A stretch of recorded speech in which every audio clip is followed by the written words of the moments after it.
वो कौन सी चीज़ है जो पैदा होते ही उड़ जाती है?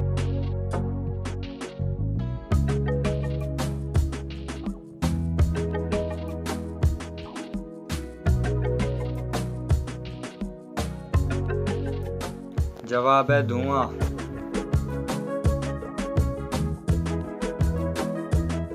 पाकिस्तान का कौमी दरख्त कौन सा है?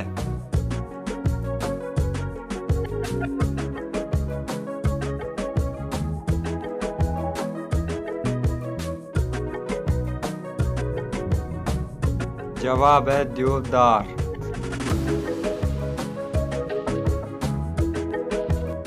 उस सब्जी का नाम बताएं जो फल भी है और फूल भी है।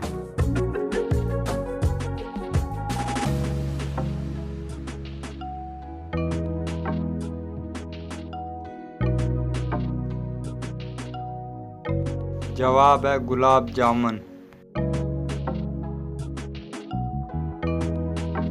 वो कौन है जिसकी आँखें नहीं लेकिन रोता है?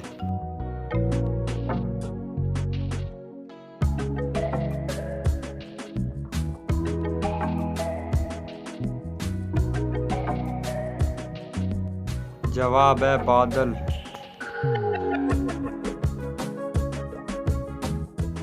वो कौन सा मुल्क है जहाँ सिर्फ 33 लोग रहते हैं?